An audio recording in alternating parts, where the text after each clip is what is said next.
They are people who are custodians, the people who stand to preserve, who stand to protect the law. And they look at the approach of Christ as not lawful. It's not a lawful approach. It was something else altogether.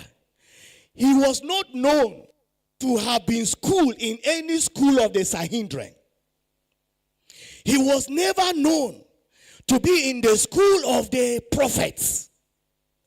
At least they can check their database, and the name of Jesus, the son of Joseph, whose mother was Mary, can never be traced in any of their books.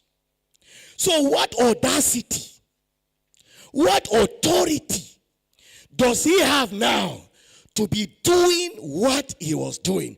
And so they used to send in their sure men, people who have the guts to confront authorities like that.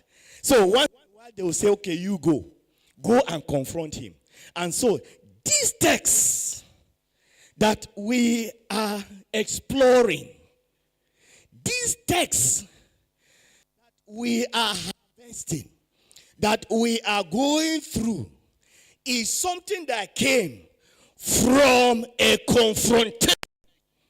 It's something that came from an attack to the person and the ministry of Jesus. So I want you to get that. It was not like those Sermon on the Mount that Jesus sat and invited the disciples to come, and then he has an agenda in what to instruct them. It was not as such. This message came from a direct confrontation.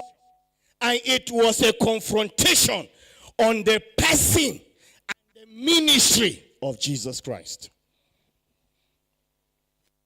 And so the Bible says in verse 29, but he, desiring to justify himself, said to Jesus, and who is my neighbor? Now, that question looks harmless. Is that not so? It looks as if he meant well. He wants to know who a neighbor was. It's like, it looks as if somebody that is yearning for something. On the surface, you would think that the person loves people. He wants to know, who can he describe? Who can he define as a neighbor? A good question, but you know, the underlying fact, the motive behind it was not that safe as you may think. And who is my neighbor? Very simple question, but it came from a heart that was what? Desiring to do what? To justify himself. That question looks wonderful. As if somebody that has a large heart, somebody that wants to accommodate. Is that not so? It looks as if it came from a heart that wants more. Just like Moses would say, if your presence will not go with us, I go nowhere. I will not shift from this point, except you assure us that your presence will go with us.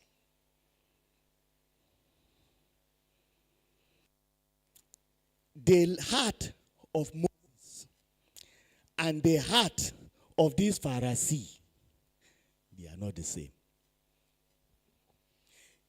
Even though the two may appear as if they have enlarged hearts. They have bowels of mercy. It may appear. It may appear as if they were so passionate about people. But Moses' heart is to contain God. But this lawyer's heart, some Bible description calls him who? A lawyer. This man came with a bossy, self-sufficient, self-righteous, and he came with a hidden agenda. But I bless God for Jesus. Whatsoever agenda you come with, whatsoever confrontation you come with, Jesus have what? Have room. Have capacity. He has that which is sufficient to dish out grace. And so Jesus, though he knew that this man came with a mission to justify himself, but grace took over. Jesus responded by grace. They may come to undermine you. They may come to test you. They may come to confront you. But what do you do? What will be your response? Do you get into their web? Will you allow yourself to be taken away with their agenda? Do you know that you can realign? By the grace of God, you can realign the agenda. The man came to make fool of Jesus. Jesus turned it as what? As a mission to pass a particular message. And that FCN this year, the whole of this year, FCN is discussing this text. Everywhere FCN meets this year. I know that this text has been one profound text in the Bible. The church have not been able to recover from the understanding of this text, of this message of the master. And I don't think the church will be able to recover until the master himself appears in glory. Something that was meant to be demeaning, something that was intended to be an accusation, something that was meant to be a confrontation to the person and the message of the master turned it into a profound message that is what? A blessing to the church. So, as you go in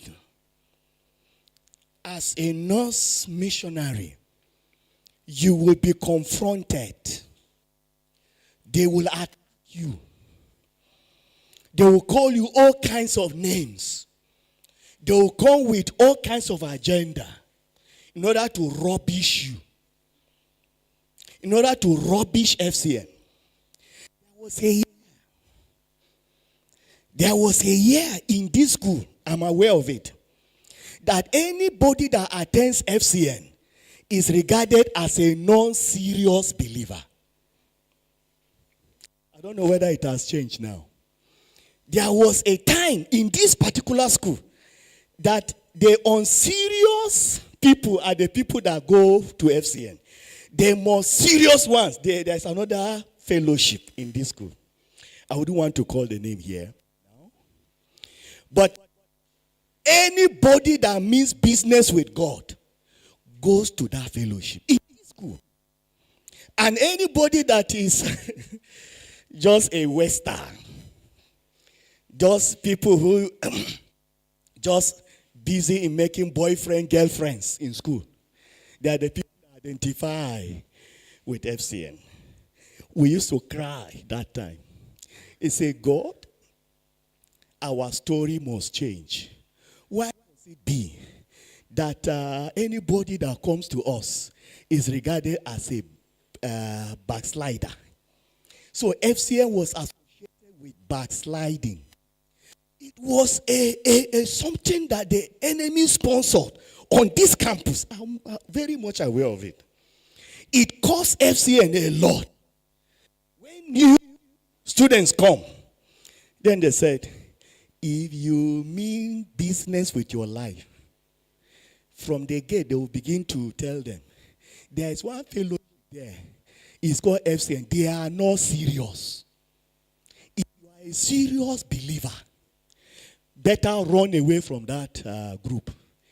They are just messing up. They are just living wayward. They are just living a nonsensical life. And I hope you meant well for your life. Run away from them all. It came here. But I believe by now it has changed.